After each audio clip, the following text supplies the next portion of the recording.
સુરત શહેરમાં આવેલા એમટી જરીવાલા માધ્યમિક સ્કૂલ અને રામલાલ બગડિયા પ્રાથમિક શાળાની અંદર હાલ ચાલતા ગરબા મહોત્સવની અંદર વિદ્યાર્થીઓ ઝૂમી ઉઠ્યા છે। એમટી જરીવાલા અને રામલાલ બગડિયા શાળામાં ગરબા મહોત્સવમાં વિદ્યાર્થીઓ ઝૂમ્યા। સુરત શહેરમાં એમટી જરીવાલા માધ્યમિક શાળા તથા રામલાલ બગડિયા પ્રાથમિક શાળાના સંયુક્ત ઉપક્રમે ગરબા મહોત્સવનું ભવ્ય આયોજન કરવામાં આવ્યું હતું, જેમાં ધોરણ 1 થી 12 અંગ્રેજી માધ્યમ તથા ગુજરાતી માધ્યમના વિદ્યાર્થીઓ ઉત્સાહભેર ભાગ લઈને કાર્યક્રમને સફળ બનાવ્યો છે।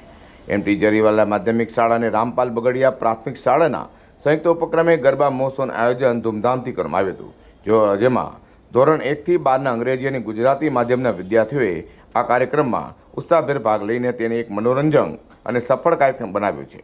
આ મહોત્સવ દરમિયાન શાળાના બંને માધ્યમના વિદ્યાર્થીઓ વચ્ચે ગરબાની રમઝટ સ્પર્ધા આયોજિત કરવામાં આવી હતી, જેમાં વિદ્યાર્થીઓએ તેમની નૃત્ય કલા અને સંગીત પ્રત્યેની પ્રતિભાનું શાનદાર પ્રદર્શન કર્યું હતું। નિર્ણાયક મંડળ દ્વારા વિવિધ શ્રેણીઓમાં વિજેતાઓની ઘોષણા કરવામાં આવી હતી અને વિદ્યાર્થીઓને બેસ્ટ એક્શન, બેસ્ટ કોસ્ચ્યુમ અને ઓવરઓલ પરફોર્મન્સ જેવી શ્રેણીઓના ઇનામો વિતરણ કરવામાં આવ્યા હતા। અંબાના પર્વના અવસરે યોજાયેલા કાર્યક્રમમાં સમસ્ત ધર્મના વિદ્યાર્થીઓએ એકસાથે ભાગ લઈને ધાર્મિક એકતા અને સામાજિક સંપ્રદાયનો અનોખો સંદેશ આપ્યો છે। આ પ્રકારના સાંસ્કૃતિક કાર્યક્રમોથી વિદ્યાર્થીઓના ટીમવર્ક, સહયોગ અને સ્પર્ધાત્મક ભાવનાનો વિકાસ થાય છે।